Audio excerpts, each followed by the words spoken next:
بسم اللہ الرحمن الرحیم۔ السلام علیکم۔ کیپٹل ٹاک میں خوش آمدید۔ اس وقت پوری دنیا کے میڈیا میں پاکستان جو ہے اس پہ سب کی نظر ہے، اور ابھی سے نہیں پچھلے تقریباً 1.5-2 مہینے سے پاکستان جو ہے وہ پوری دنیا کے میڈیا کا فوکس ہے، اور انتظار کیا جا رہا ہے کہ ایران اور امریکہ کے درمیان ثالثی کے نتیجے میں جو پاکستان کی کوششیں ہیں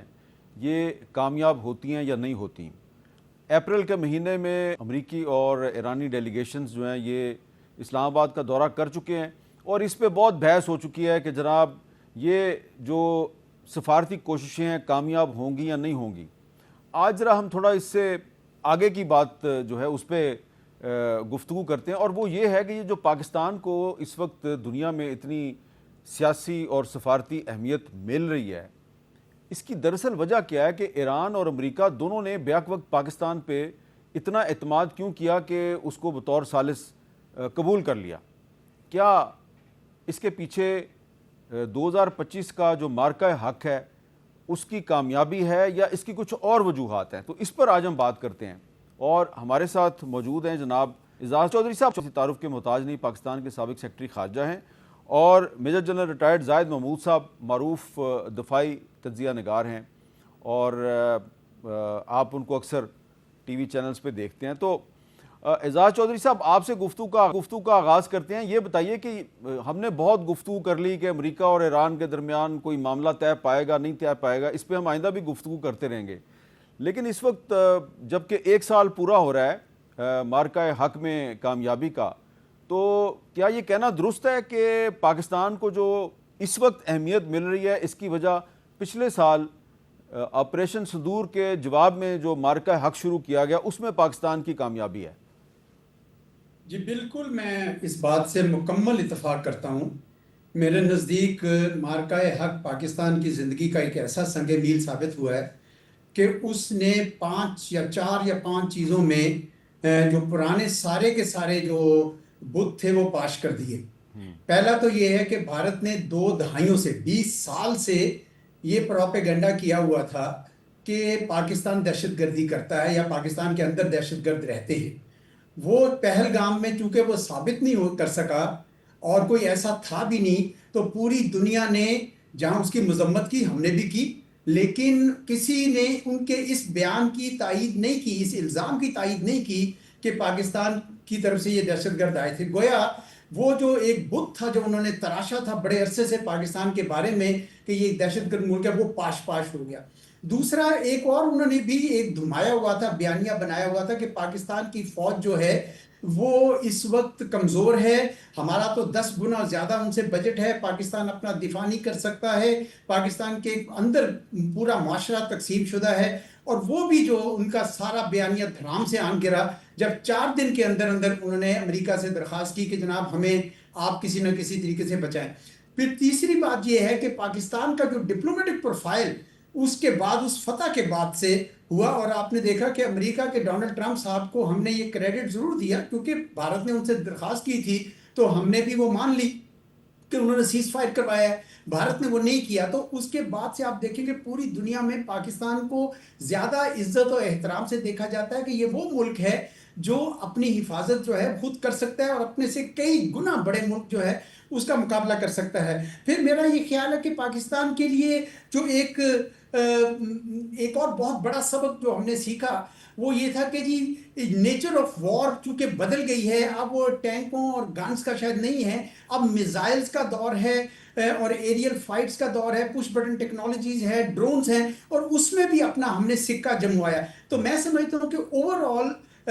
یہ مشرق وسطیٰ کے جتنے ملک تھے ان سب نے یہ دیکھنا شروع کر دیا کہ یہ تو ملک جو ہے یہ وہ نہیں ہے جس کے متعلق ہمیں بار بار یہ بتایا جاتا تھا۔ تو بالکل میں مانتا ہوں اس بات سے کہ مئی 2025 جو ہے اس کی وجہ سے پاکستان کا وہ گراف اٹھا، اور اب جو ہم نے اس وقت اصولی سفارتکاری کی، میں یہ کہوں گا کہ ہم نے کہا کہ بھائی ایگریشن جارحیت جہاں سے بھی ہوگی ہمیں اس کی مذمت کرنی ہوگی۔ یہ بہت اچھا پاکستان کا فیصلہ تھا۔ تو چنانچہ آج پاکستان کی کریڈیبلٹی ایسی ہے کہ صرف ایران اور امریکہ نہیں بلکہ سارے کے سارے ملک، آپ نے کہا سعودی عرب سے لے کر چین سے لے کر روس تک سب پاکستان کے ساتھ جو ہے وہ سمجھتے ہیں کہ یہ ایک سنسیئر میڈیٹر ہے، اور باوجود اس کے کہ بھارت کی طرف سے یا اور جگہوں سے اسرائیل کی طرف سے پروپیگنڈا ہوا ہے، کوئی ان کی بات ماننے کو تیار نہیں ہے. تو الحمدللہ یہ ہمارے لیے آج عسکری اور ملٹری پروفائل اور سفارتکاری کے پروفائل کا میرے خیال میں عروج ہے. جنرل زاہد محمود صاحب، ایک تو موقف وہ ہے جو کہ اعزاز چودھری صاحب نے پیش کیا ہے، لیکن اگر ہم کچھ امریکی اخبارات اور کچھ برطانوی جریدے جو ہیں ان میں شائع ہونے والے آرٹیکلز اور رپورٹس کا جائزہ لیں،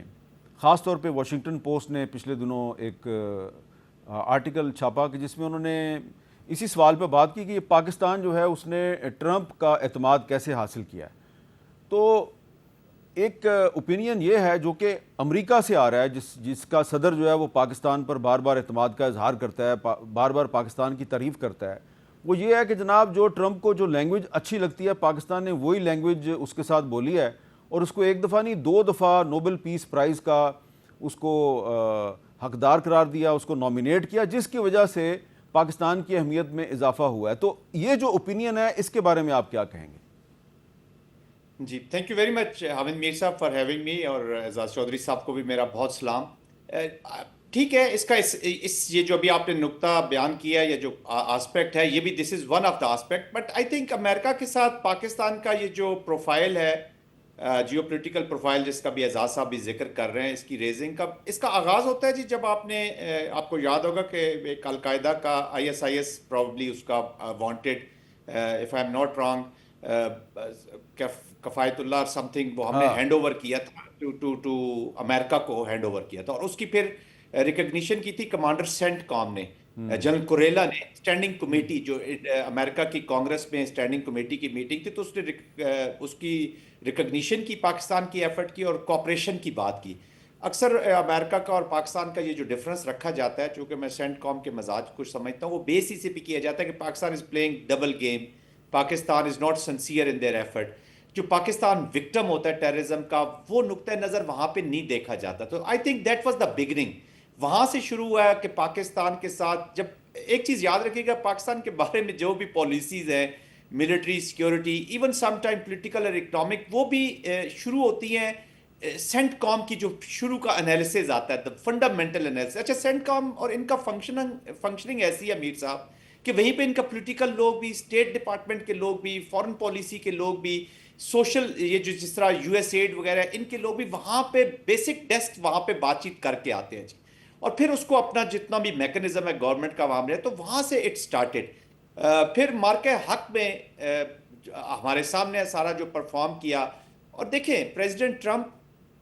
ہی از a president of United States of America, and he is personally impacting the policies. یہ جو آج کی ڈپلومیسی ہے، جو امریکن اسٹیٹ کرافٹ ہے، یہ ٹرمپ کے ساتھ ساتھ بدلی ہے. اور ایک عقل مند قوم وہی ہوتی ہے جو انڈرسٹینڈ کرتی ہے، پرسنالٹیز کو بھی اسٹڈیز کرتی ہے، انڈیویجولس کو بھی اسٹڈیز کرتی ہے ہر وقت. اب پاکستان اب اس نتیجے پہنچا کہ اپنا رونا رونے سے ہمارے کوئی بھی نہیں سنتا جی. آپ کو nobody is interested in your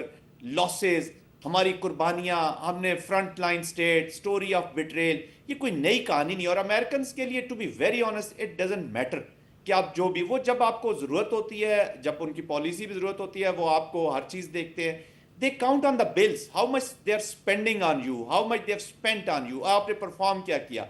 تو پاکستان نے اس کو بڑے اچھے طریقے سے بھانپا. اور پریزیڈنٹ ٹرمپ کا دیکھیں ایک رول ہے جی، 2 نیوکلیر کنٹریز کے کانفلکٹ کو، انڈیا کو تو اسٹریٹجک کنسٹرکٹ ہی خراب ہوا ان کی، تو جو اسٹریٹجک تھاٹ ہے وہ اب اس چیز کو سمجھ نہیں رہی ہے کہ this is a conflict between 2 nuclear countries. اور ایک بھول میں بھی ہے عامر صاحب، وہ اسی بھول میں ہے کہ شاید پاکستان نیوکلیر کا ایک شریڈ ہے، ایک ایسی اس کو سامنے رکھتا ہے اور ہمارے ساتھ کرتا ہے. تو پھر یہ چیزیں اس طرح ہوئی جو Pakistan I think will use all available means, unfortunate but یہ پاکستان کی ریڈ لائن ہے. اور ملٹری رکھنے کا مقصد یہ 2 مقاصد ہوتے ہیں، ایدر ٹو مینٹین ڈیٹرنس، جو انہوں نے ٹیسٹ کی، ہم نے جب لوز کی تو پاکستان نے ڈیٹرنس ری گین کی. اور یہ فنڈامنٹل تھاٹ ہے پاکستان کی آرمی کے اندر، ملٹری کے اندر، تمام ڈیفنس فورسز میں، کہ انڈیا والی ڈیٹرنس ہم کبھی بھی لوز نہیں کریں گے. آپ دیکھا افغانستان پہ کرتے رہے، اگنور بھی چیزوں کو کرتے رہے، ایوائڈ بھی کرتے رہے، اور بھی کانٹیکسٹ میں دیکھا. لیکن آپ کو یاد ہوگا کہ ایک دفعہ ہم نے ایران کو بھی رسپونڈ کیا، اس کے بعد چیزیں چینج ہوئی. ابھی افغانستان میں بھی آپ دیکھ رہے ہیں، اور انڈیا کانٹیکسٹ میں تو اٹ از ریڈ لائن جی. No person will compromise on this, اور آگے چل کے پروگرام میں ہم بات بھی کریں گے کہ کس طرح کا پریشر پاکستان پہ پہلگام میں بھی ڈالا گیا, پلوامہ میں بھی ڈالا گیا, اور بڑے بڑے پریشر آئے. پر جی اس پہ بات کرتے ہیں. لیکن اعزاز چودھری صاحب, اس وقت آپ بالکل جانتے ہیں کہ فاکس نیوز جو کہ ٹرمپ کا بڑا سپورٹر ہے, اس کا ایک اوپینین پول آیا, تو اس کے مطابق جو ڈونلڈ ٹرمپ صاحب ہیں ان کے جو اپروول ریٹ ہے, یعنی کہ ان کی جو پاپولیرٹی ہے, بہت نیچے جا رہی ہے. نیوز ویک بھی یہی کہہ رہا ہے, اور بھی امریکی میڈیا کے بہت سے ادارے جو ہیں وہ کہہ رہے ہیں کہ ڈونلڈ ٹرمپ بہت ان پاپولر ہو گئے ہیں. تو یہ ان کی دوسری ٹرم ہے, اور مشکل ہی لگتا ہے کہ تیسری مرتبہ تو وہ صدر نہیں بن سکتے. تو ٹرمپ صاحب جو ہیں ٹھیک ہے اس وقت امریکہ کے صدر ہیں, اور پاکستان کی جو سیاسی اور فوجی قیادت ہے اس کے بڑے مداح بن چکے ہیں. لیکن جب ٹرمپ نہیں ہوں گے تو پھر کیا پاکستان اپنی یہ جو انٹرنیشنل لیول پہ جو امپورٹنس ہے اس کو برقرار رکھ پائے گا؟ جی کر لے گا جی. میں آپ کو بتاؤں کہ جب ڈونلڈ ٹرمپ صاحب پہلی ٹرم میں تھے تو 2018 کی نیو ایئر ٹویٹ میں انہوں نے پاکستان کے بارے میں کوئی بہت ہی خراب قسم کے الفاظ استعمال کیے تھے کہ یہ ملک جو ہے نا قابل بھروسہ نہیں, ہم اس کو کیوں مدد دیتے ہیں. لیکن جب بالکل یہ صحیح کہہ رہے ہیں جنرل صاحب کہ جب یہ دوسری ٹرم آئی ہے اور پاکستان نے اپنے آپ کو ٹیکٹیکلی ایڈجسٹ کیا ہے اس کے ساتھ, تو آپ نے دیکھا ہے کہ ہمیں پتہ ہے کہ امریکہ کا کوئی بھی صدر آئے وہ ٹرانزیکشنل ہوتا ہے. تو ایک آپ نے ٹیکٹیکل ایڈجسٹمنٹ کی اس کی پرسنالٹی کو دیکھتے ہوئے, اور مجھے لگتا ہے کہ اس کی وجہ سے پاکستان کو بڑا ایک فائدہ ہوا ہے جو ٹیکٹیکل ہے. اور اگر ڈونلڈ ٹرمپ چلے جاتے ہیں تو جو بھی آتا ہے پاکستان اس کے ساتھ ڈیل کرے گا. پاکستان کو اب اس بات کی سمجھ آ گئی ہے کہ ہم نے کیسے ڈیل کرنا ہے امریکہ کو. اور پہلے ہم یہ سمجھتے تھے کہ جس طرح ہوتا تھا نا ہمارا کہ بھئی یہ تو ہمارا دوست ہے تو پھر ہمیشہ سے ہمارا دوست کیوں نہیں رہتا. یعنی ایک ایسٹرن کلچر ہے کہ friend in need is a friend in deed. جبکہ بار بار امریکہ جو ہے وہ اپنے مفاد کے مطابق اپنی پالیسی ایڈجسٹ کرتا تھا تو ہم دل برداشتہ ہوتے تھے. اب ہم چھوڑ گئے ہیں اس بات کو. اب ہمیں پتہ چل گیا ہے کہ ہر ملک اپنا مفاد دیکھتا ہے, اور ڈونلڈ ٹرمپ صاحب کو اس وقت جس چیز کی ضرورت تھی ہم نے تقریباً وہی چیز ان کو پرووائڈ کی. ان کو یہ اس بات کی ضرورت تھی کیونکہ وہ ابھی نئے آئے تھے, اور آپ کو یاد ہوگا کہ پہلا ان کا خطاب تھا کانگریس سے, اور جنرل صاحب نے بالکل صحیح یاد کرایا کہ کس طریقے سے پاکستان نے ایبی گیٹ ٹیررسٹ بامبنگ کے بندے کو جب ہینڈ اوور کیا, اور اس کے بعد پھر سینٹ کام کمانڈر, یہ سینٹ کام میں تو رہے ہیں جنرل صاحب وہاں پہ, اور مجھے بھی موقع ملا ہے سینٹ کام کمانڈ دیکھنے کا. تو مجھے پتا ہے کہ ان کے اس جو بات چیت انہوں نے کی, جو بیان انہوں نے دیا کانگریس میں, اس کا بہت اثر ہوا. تو ایک ماحول وہ بنا. دوسرا میرے خیال میں بھارت کی جو قیادت ہے اسپیشلی مودی صاحب سے ایک بہت بڑا اسٹریٹجک ایرر ہوا. انہوں نے خود ریکویسٹ کیا کہ یہ جنگ رکوائیں مئی 2025 کی, اور اوپر سے پھر ان کو وہ کریڈٹ دینے کو تیار نہیں ہوئے. چنانچہ ڈونلڈ ٹرمپ صاحب نے پہلے جہازوں کا بھی, آپ کو پتا ہے کہ کئی بار انہوں نے جہازوں کے اوپر بھی ان کو شرمندہ کیا ہے. تو بھارت نے بھی ایک ٹیکٹیکل ایرر کیا ہے, جبکہ پاکستان نے ٹیکٹیکلی صحیح بیہیو کیا ہے. تو کل کو اگر یہ ڈونلڈ ٹرمپ صاحب نہیں ہوں گے, جو یقیناً نہیں ہوں گے کیونکہ امریکہ کا اپنا نظام ہے, اگلا صدر آئے گا تو اس کے مطابق پاکستان کو ایڈجسٹ کرنا پڑے گا, نوئنگ کہ یہ ٹرانزیکشنل ریلیشن شپ ہے, اس کے اندر سارے معاملات جو ہے نا ٹیکٹیکل اور ٹرانزیکشنل نیچر کے ہوتے ہیں. اچھا جنرل زاہد محمود صاحب, جس ٹیکٹیکل ایرر کا ذکر کر رہے ہیں اعزاز چودھری صاحب, میں تو اس کو بلنڈر ہی کہوں گا کہ مودی صاحب جو ہیں انہوں نے ڈونلڈ ٹرمپ کو کریڈٹ نہیں دیا کہ اس نے سیز فائر کروایا ہے, بلکہ ڈینائی کرتے رہے کہ نہیں جی ہم نے تو سیز فائر جو ہے وہ پاکستان کے ڈی جی ایم او صاحب نے کال کی تھی, ان کے کہنے پہ کیا ہے, حالانکہ انہوں نے کال کی تھی ڈونلڈ ٹرمپ صاحب کو. لیکن اس میں اب یہ ایک سوال پیدا ہوتا ہے کہ کیا یہ مودی کی ایک غلطی ہے جس کی وجہ سے پاکستان امپورٹنٹ ہو گیا ہے؟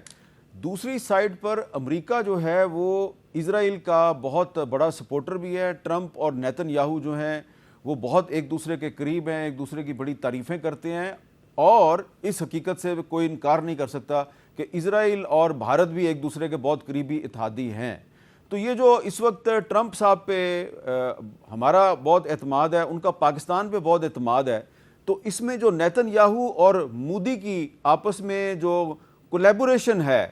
پاکستان کے خلاف بھی اور مسلم ورلڈ کے خلاف بھی, وہ کہاں کھڑی ہے, اور کیا یہ ایک بہت بڑی کنٹراڈکشن نہیں ہے جس کے ساتھ ہم آگے بڑھنے کی کوشش کر رہے ہیں؟ دیکھیے یہ جو حامد میر صاحب اسرائیل اور انڈیا کا یہ جو کلیبریشن ہے گٹھ جوڑ جو ہے یہ صندور اسی کی پیداوار ہے جی تھوڑا سا ہمیں یہ سمجھنے کی ضرورت ہے کہ اسرائیل کا جو اپلیکیشن ہوئی مڈل ایسٹ کے اندر جی دونوں ایکسپینشنسٹ ڈیزائنز کے ساتھ ہیں دونوں ہیٹ بیسڈ اور بلڈ کی پالیسی کے اوپر آگے بڑھاتے ہیں بی جے پی سنگھ پریوار اور لیکوڈ پارٹی ان دونوں کی جو تھنکنگ ہے وہ بالکل دونوں کے ایکسپینشنسٹ ڈیزائنز ہیں تو یہ جو جوئش زائنزم اور ہندو زائنزم کا collaboration it was supposed to happen Israel نے انکریج کیا ہے انڈیا کو کہ میں نے تو دیکھ لیں لیبنان میں جو کر لیا غازہ کا دیکھ لیا لیڈرشپ مار دی تو میں اور ایران کے بھی سکویز کر لوں گا and I be able to اس وقت تک ایران کا بھی چیزیں ڈیولپ ہونا شروع ہو چکی تھی ایران کے بارے میں تو دے ہیڈ پلان جنوری 21 سے ہی شروع ہو گیا تھا جب یورو کمانڈ سے انہوں نے اٹھایا اسرائیل کو اور سینٹ کام میں لے آئے تو ہمارے الارم بیلز تو ہو گئی کہ جی they are up to something کچھ نہ کچھ کریں گے اسرائیل نے پش کیا کہ جی میں نے ایران کو بھی چیک میٹ کرتا ہوں باقی اس کے دان نکال دیے ہیں تو اب یہ کشمیر والا اور یہ جو پاکستان والا ایک جو آپ کے سامنے دیوار بنی ہوئی ہے آپ کے ڈیزائن میں آپ اس کو مڈل میں لے لو دیکھیں جب پاکستان کے خلاف ٹیررزم ہو رہا ہے تو ادھر یہ پاکستان کے خلاف ٹیررزم کرتے کرتے مڈل آف اس طرح کی وار میں یا تو اپلیکیشن آپ کنونشنل فورسز کی شروع میں کرتے ہیں جو انڈیا ہمارے خلاف وار کر رہا ہے یا اس کے اینڈ میں کرتے ہیں جیسے آپ نے دیکھا ہوگا کہ 71 میں ہوا جو کچھ بٹ اینی ویز اس کو مڈل میں ابھی یہ پہنچی تھی ان کی ٹیررزم کی بلوچستان خیبر پختونخوا میں تو انہوں نے کنونشنل ملٹری کو اپلائی کیا کہ اس کو چیک میٹ کرتے ہیں جلدی اس کو فنش کرتے ہیں اور ٹیسٹ اپروول بھی ہوگی پاکستان آئسولیٹڈ ہے انوائرمنٹ ہی نہیں ہے تو اس کے پیچھے پاکستان کے رسپانس نے ٹاپسی ٹروی کر دی ہیں ان کے پلان سارے بالکل الٹا کر دیا پاکستان کا جو 4 چیزیں ہیں وہ بالکل کھل کر سامنے ایک تو ڈیفائنس سامنے آیا حسینیت کہ اجارہ داری نہیں مانیں گے اس کی پھر ڈیفنس پوٹینشلی جب آپ نے ڈیفنس ہی جب یوز کیا تو پہلے ہی 40-45 منٹ میں آپ کو کامیابیاں ملنی شروع ہوئی فرسٹ 24 آورز نے بیٹل ہی چینج کر دی ایئر فورس واز آؤٹ پھر آپ نے اپنی پوٹینشیل یوز کی کہ اگر انہوں نے 8 مساجد ماری ہیں اور ٹارگٹس لیے ہیں آپ نے 29 ملٹری ٹارگٹس لیے ابھی صرف ملٹری ٹارگٹس لیے پاکستان نے اور اینڈ میں in unbounded resolve of the nation پوری نیشن کھڑی ہوگی تو اس رسپانس نے ان کا سارا پلان چوپٹ کر دیا ہے اور یہ رکنے والے نہیں ہیں حامد صاحب یہ نہیں ہے کہ ابھی اس شکست ہو گئی ہے یا ان کا یہ کلیبریشن ختم ہو جائے گا یہ کسی نہ کسی شیپ میں جس طریقے سے ابھی بلوچستان میں اسٹریٹجک لیول کی اپلیکیشن ہے خیبر پختونخوا میں ٹیکٹیکل ہے ٹیررزم کی یہ جو طالبان اور یہ what ever is happening but Balochistan والی از اے ویری سیریس وہاں پہ بھی کلیبریشنز ہیں صندور میں بھی کلیبریشنز نظر آئیں تو یہ گٹھ جوڑ تو ان کا ہے لیکن ابھی دیکھیں ٹرمپ کے ساتھ تو چیزیں ہم اسیس کر سکتے ہیں اور آف کورس جیسے چودھری صاحب کہہ رہے ہیں کہ پوسٹ ٹرمپ بھی یہ اگر ان کو شک ہے کہ جی امریکہ پاکستان کو پھر اسی طرح اگنور کرے گا it is not going to happen Pakistan کا جو جیو پولیٹیکل پروفائل ہے یہ اب اتنا اوپر چلا گیا کہ it is a force to reckon with اچھا اب یہاں پر میں تھوڑا سا اپنے ناظرین کی آسانی کے لیے ایک چھوٹا سا ریویو پیش کرتا ہوں کہ پچھلے سال جو آپریشن صندور شروع کیا پاکستان کے خلاف اور اس کے جواب میں پاکستان نے مارکہ حق شروع کیا تو اس کے بعد سے لے کے اب تک جو اہم جو قومی اور بین الاقوامی سطح پہ جو واقعات پیش آئے ہیں وہ کون کون سے ہیں جس کا ذکر اعزاز چودھری صاحب بھی کر رہے ہیں اور جنرل زاہد محمود صاحب بھی کر رہے ہیں 22 اپریل 2025 کو پہلگام جو ہے مقبوضہ کشمیر میں ایک علاقہ ہے یہاں پہ بھارت کا ایک فالس فلیگ آپریشن تھا اور اس میں 26 افراد جو ہیں وہ مارے گئے تھے اور اس کے بعد جو ہے یہ ساری کہانی شروع ہوتی ہے پھر 23 اپریل 2025 کو بھارت نے سندھ طاس معاہدہ یک طرفہ طور پر منسوخ کر دیا 24 اپریل کو پاکستان نے شملہ معاہدہ منسوخ کر دیا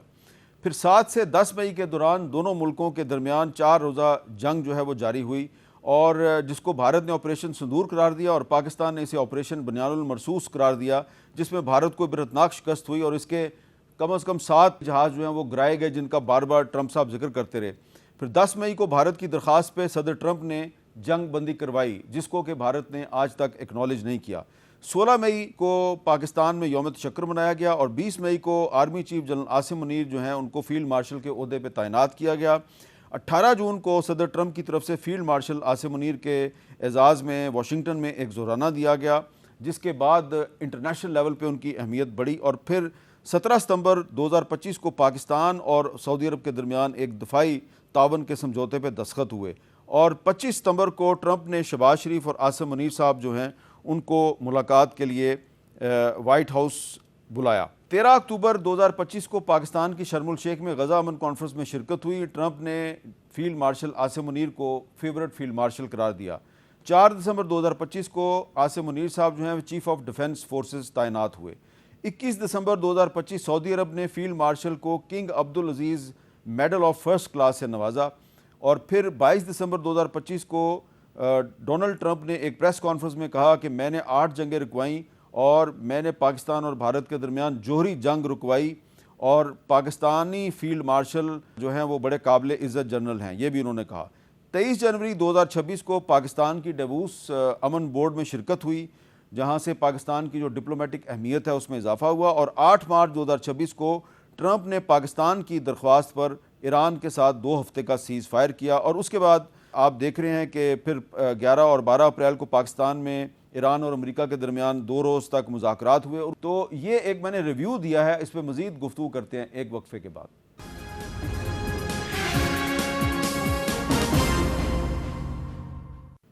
کیپٹل ٹاک میں دوبارہ خوش آمدید۔ جی اعزاز چودھری صاحب، بھارت کے جو وزیر دفاع ہیں راج ناتھ سنگھ اور بھی کچھ ان کے جو حکومت کی اہم شخصیات ہیں، انہوں نے بار بار کہا کہ ابھی تک آپریشن سندور ختم نہیں ہوا۔ تو جیسا کہ جنرل زاہد محمود صاحب کہہ رہے ہیں کہ جو اسرائیل کی اور بھارت کی کولیبوریشن ہے، گٹھ جوڑ ہے، وہ برقرار ہے اور پاکستان کے خلاف ان کی سازشیں بھی برقرار رہیں گی۔ تو آپ کو لگ رہا ہے کہ اسرائیل کا اور بھارت کا جو گٹھ جوڑ ہے پاکستان کے خلاف وہ بدستور ہمارے لیے خطرہ ہے اور ہمیں ہوشیار رہنا چاہیے؟ دیکھیں، اسرائیل اور بھارت کے گٹھ جوڑ کے 2 پہلو ہیں۔ ایک پہلو وہ ہے جو کشمیر کے اندر ہو رہا ہے۔ میرے خیال میں وزیر اعظم مودی نے جو اسرائیل کی کتاب تھی فلسطین کے اندر، اس کے کافی ورقے پھاڑ کے استعمال کرنے کی کوشش کی ہے۔ پہلا تو کام وہ یہ کر رہے ہیں کہ وہاں پہ وہی ڈیموگرافک چینجز لانے کی کوشش کر رہے ہیں۔ آپ کو پتہ ہی ہے اس کا کہ آرٹیکل 370 ختم کرنے کے بعد انہوں نے وہاں پہ ڈومیسائل چینجز کیے ہیں، وہ جو الیکٹورل کانسٹیٹوئنسیز کی جو چینجز کی ہیں۔ تو یہ ہو سکتا ہے کہ چند سالوں بعد یا شاید 1 دہائی بعد وہاں پہ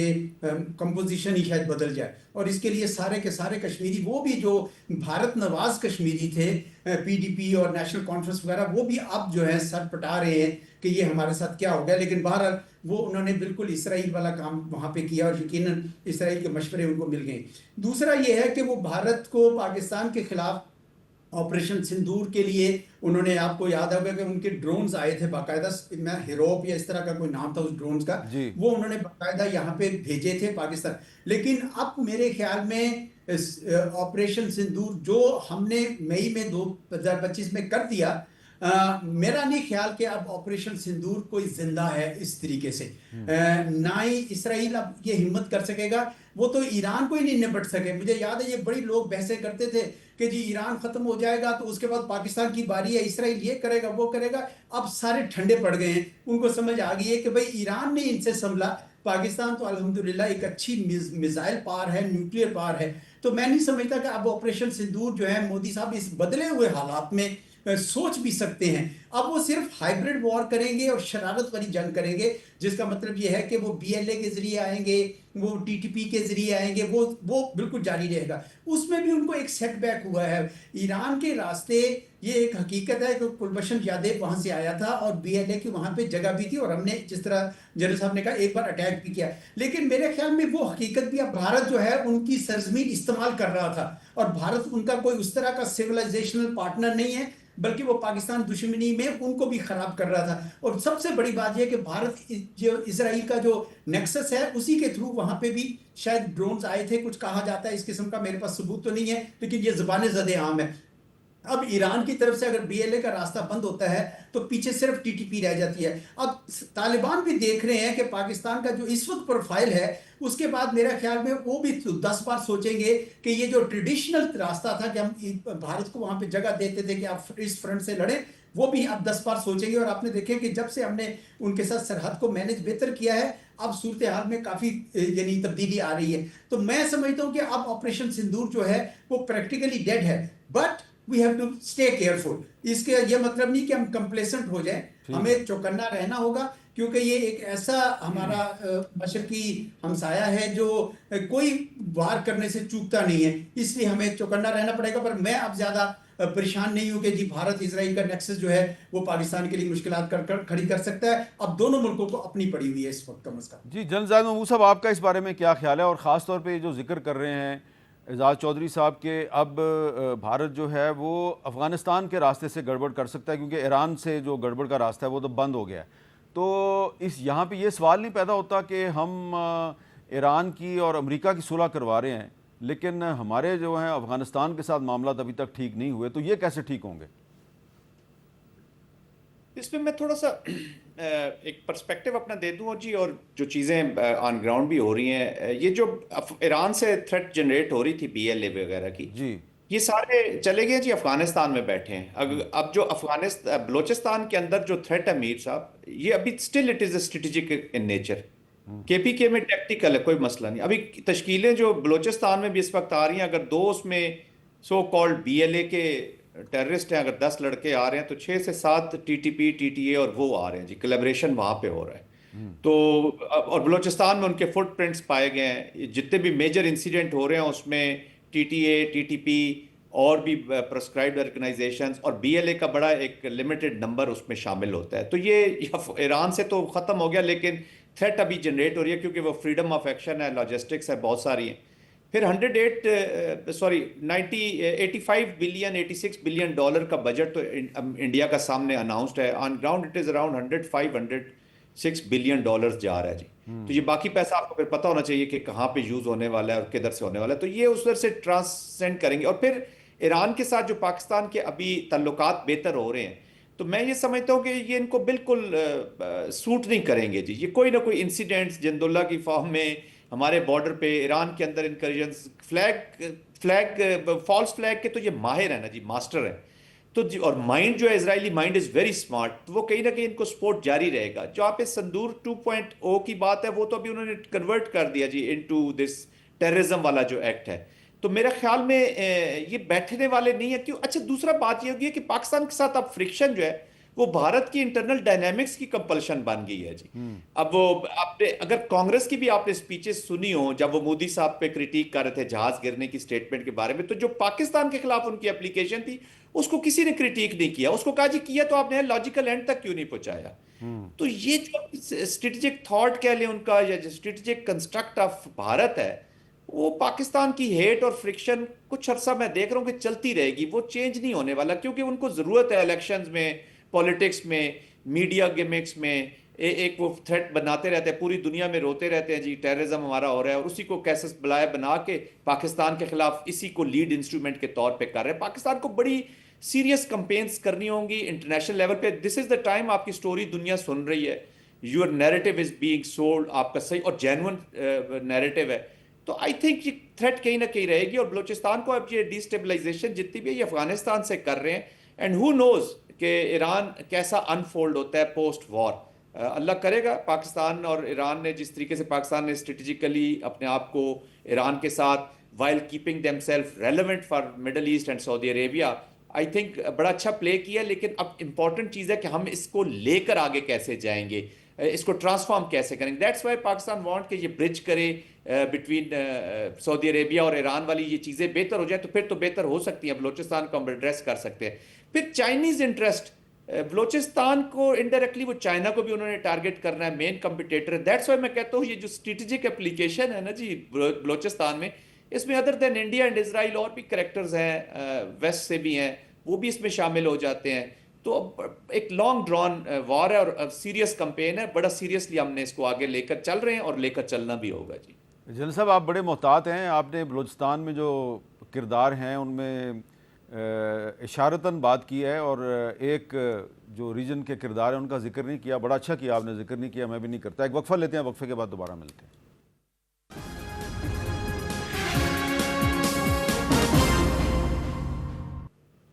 کیپٹل ٹاک میں دوبارہ خوش آمدید۔ اعجاز چودھری صاحب، کیا اب ہم یہ کہہ سکتے ہیں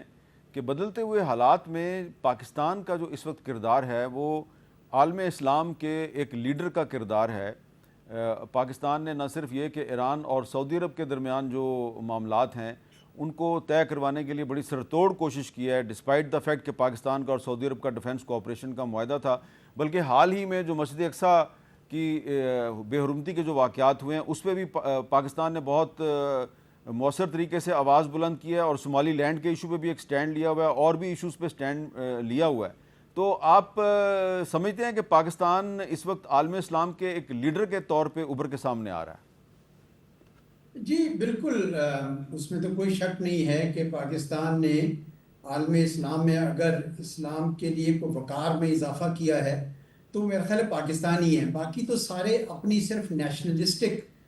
پالیسی سچی باتیں فالو کرتے ہیں. مجھے یاد ہے کہ OIC کے بہت سارے ایسے ممالک ہیں جن میں وہ مسلم میجورٹی ہی نہیں ہے، یعنی 7% مسلم، 19% مسلم، 20% مسلم، اور وہ جنیوا میں بیٹھ کے OIC کی ساری پوزیشنز کے خلاف ووٹ دیتے تھے. تو پاکستان نے الحمدللہ یہ اجاگر کیا ہے کہ نہیں، جو بڑی طاقتیں ہیں مسلمان ملکوں کی، جو مسلم میجورٹی کنٹریز ہیں، ان کو مل کر آپس میں کوئی نیا آرکیٹیکچر بنانا چاہیے. اور اس کی شروعات اس دن ہوگی جب یہاں پہ چاروں فورن منسٹرز بیٹھے، ترکی، سعودی عربیہ، ایجپٹ اور پاکستان کے. میں بھی اس میں شاید بعد میں اضافہ بھی ہو جائے، لیکن میرا خیال ہے کہ ڈائریکشن یہی ہے کہ اب OIC کے پلیٹ فارم کی بجائے جو بڑے ممالک ہیں مسلمانوں کے، وہ مل کر ایک اس خطے میں جب بھی یہ جنگ ختم ہوگی اور جس طریقے سے بھی یہ جنگ ختم ہوگی، ان کو ایک نیا آرکیٹیکچر بنانا پڑے گا. امریکہ کی اپنی جو ساکھ ہے اس میں بھی کافی یعنی گراوٹ آئی ہے، اور ساتھ ہی ساتھ اسرائیل کے لیے جو اس کے خواب تھے وہ تو چکنا چور ہو گئے ہیں، کیونکہ ایران گرا نہیں ہے، ایران وہیں پہ موجود ہے، جس کا مطلب یہ ہے کہ اب وہ گریٹر اسرائیل نہیں بنا سکتا. اور سعودی عرب کا چونکہ اس نے شمالی حصہ شامل کیا تھا اپنے گریٹر اسرائیل کے نقشے میں، تو سعودی عرب بھی اب ڈیٹ بالکل نہیں کرے گا ان کو کبھی بھی ریکگنائز. تو مجھے لگتا ہے کہ اسرائیل کے جو راستے ہیں وہ مسدود ہو گئے ہیں، اور جو مسلمان ممالک ہیں، ترکی ہے، پاکستان ہے، شاید اس میں انڈونیشیا بھی آئے اور سعودی عربیہ ہے، کچھ گلف کی ریاستیں بھی آئے، مصر بھی آئے. تو میں سمجھتا ہوں کہ یہ ایک بڑا فارمیڈیبل بلاک سا اب بننے جا رہا ہے، جو انشاءاللہ، اور اس کی شاید مدد بھی چین سے بھی ہوگی اور روس سے بھی ہوگی. تو یہ ایک قسم کا ایک نیا ماحول بن رہا ہے جس میں پاکستان یقیناً ایک کلیدی کردار ادا کرے گا. اور یقیناً میں بڑا پر امید ہوں کہ اس نئے سیکیورٹی آرکیٹیکچر میں پاکستان کی ایک خاص اہمیت ہوگی. تو آخری سوال میرا یہ ہے جنرل زاہد محمود صاحب، کہ اگر ایسا ہو جاتا ہے جیسا کہ اعزاز چودھری صاحب بتا رہے ہیں، اور پاکستان ترکی اور سعودی عرب اور انڈونیشیا اور کچھ دیگر اسلامی ممالک کے ساتھ مل کر ایک ایسا آرڈر بنانے میں کامیاب ہو جاتا ہے کہ جس کا مقصد تمام مسلم ورلڈ کے مفادات کا تحفظ ہو، تو کیا اس میں ہم یہ توقع کریں کہ مسئلہ کشمیر کے حل کے امکانات بھی واضح ہو جائیں گے؟ دیکھیں، اس کو سپورٹ تو بہت ملے گی جی. آف کورس ایک جوائنٹ، یہ صرف سیکیورٹی آرکیٹیکچر، صرف ملٹری ریلیٹڈ سے بڑھ کر ڈپلومیٹک پولیٹیکل جو ریلیشنز ہیں، اور خاص طور پہ یہ ممالک مل کے جو ریوائول اگر کر سکتے ہیں UN کا، اس میں کوئی تھوڑی سی جان ڈال سکتے ہیں by taking support from big countries جن کا اعزاز صاحب ذکر کر رہے ہیں، رشیا اور China. But it will take some time جی. ہمارا یہ جو عرب ورلڈ کا کلچر ہے نا حامد میر صاحب، میں ذاتی طور پہ سمجھتا ہوں ان کا ذرا مائنڈ سیٹ چینج کرنے میں تھوڑی دیر لگتی ہے جی. ان کا وہ کہتے ہیں نیا آئیڈیا تو شاید ان کے ذہن میں ڈالنا آسان ہو، لیکن یہ جو پرانی انیموسٹی ہے، ان کے پرسنل پریسٹیجز ہیں، بہت ساری چیزیں آڑے آ جاتی ہیں جی. اور ہر کنٹری کا کچھ نہ کچھ انٹرنل کمپٹیشن لگا ہوا ہے. آپ نے دیکھا ہے کہ ابھی with in Middle East also یہ جو UAE اور سعودی عربیہ کی ایک کنٹسٹیشن شروع ہو گئی ہے. آئی ایم شیور اس کو اور بھی ہوا دی جائے گی، اس کو کوشش کی جائے گی کہ یہ جتنے ڈویژن میں رہے ہیں. ہم نے ریسنٹ پاسٹ میں ایکٹیویٹیز دیکھی ہیں، انفارچونیٹ ایکٹیویٹیز ہو رہی ہیں. دس از ویری ڈینجرس. تو جب تک یہ پوری سوچ ایک ان میں بیٹھے گی نہیں، کیونکہ اکنامک پاور بھی تو آپ کو کرنا کریٹ کرنی ہوگی نا. ایک وداؤٹ اکانومی اگر یہ ممالک سارے انڈیپینڈنٹلی IMF پہ اور برٹن وڈ انسٹیٹیوشنز پہ ڈیپینڈنٹ رہیں گے، تو پھر پالیسیز بھی وہیں سے امپیکٹ ہوں گی، وہ کبھی بھی ان کو جڑنے نہیں دیں گے. پھر ٹرکیہ نے ڈیسائیڈ کرنا ہے کہ وہ کدھر کھڑا ہوگا. That is a major country with Erdogan. تو ہمیں چیزیں سمجھ آتی ہیں. ایک پوری کنٹری کی جو سوچ ہے اس کو ذرا انالائز کرنے کی ضرورت ہوتی ہے کہ اوور آل اکمولیٹو سوچ بھی پائی جاتی ہے کہ نہیں. جب تک یہ سوچ عوام میں نہیں جاتی، پیپل میں نہیں جاتی، your policies can not be crafted effectively جی. تو چیزیں نہیں ہیں، رائٹ ڈائریکشن میں جا رہی ہے، لیکن ان کو یہ بتانے کی ضرورت ہے کہ اس آرکیٹیکچر میں جڑنے کے بعد وہ کسی کے خلاف نہیں ہے، وہ اپنی اسٹریٹجک اٹانومی کو انشور کر رہے ہیں. تو آپ نے